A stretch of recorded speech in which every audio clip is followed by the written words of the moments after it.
So just think about this. What would change in your conversation if you became 100% responsible for every word that came out of your mouth and everything you told that person to go do, believe, or see?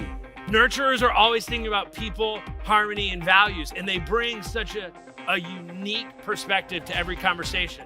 Because they're always thinking about people and harmony and values, when a new idea is shared, instinctively they're like, oh, Sally's not gonna like that. See, one of the keys we have to understand about every leader is that we have to be able to show up consistently and confidently to any circumstance. And here's the reason why.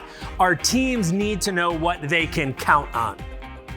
Right? You don't need your team showing up going like, I wonder what Fred's gonna be like today, or hope Wilma had a good weekend, right? The iPhone, the iMessage app with the 3 little dots, you know what I'm talking about? And you see the dots going, and you're like, oh, they're responding. And then the dots go away and there's no message, and you're like, what is that?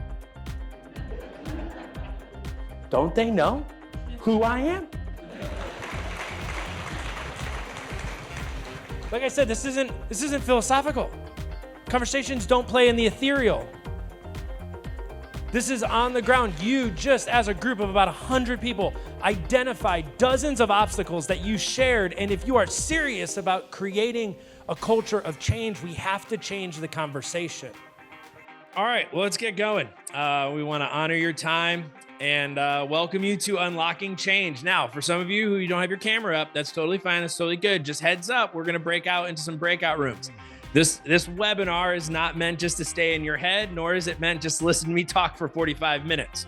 This is a working webinar. We want you to be able to leave here knowing how to enact change and knowing how to overcome resistance. And some of you be like, how do you know that? And they don't have words, they just know.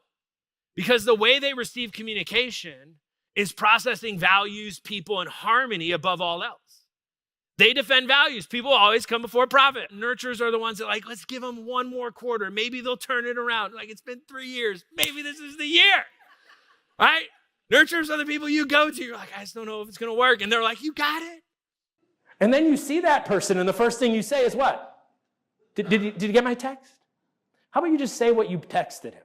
Hey, where do you want to go for lunch? Right? Well, we want immediate response. And the collateral damage of this, the problem, the reality is we have active responders but passive listeners. Halfway through the sentence, you know why they're wrong. But may I suggest that if you only listen to them halfway, you only can respond halfway, which makes you half wrong too.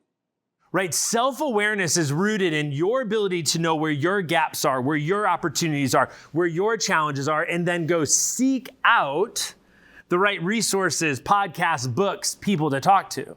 80% of your communication is nonverbal, only 20% is verbal, which means you are always communicating.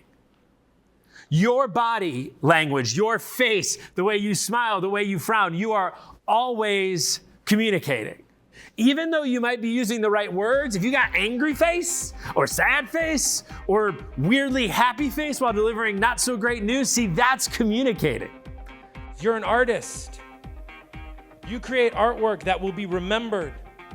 And that artwork will be remembered in this community. So you either can be remembered for not getting us anywhere or be part of moving us forward.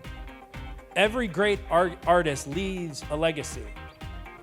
Not for who they are, but what they create. You will be remembered for what you create. Don't you want that to be something remarkable, meaningful, memorable that changes this community? You can do all of that through a conversation.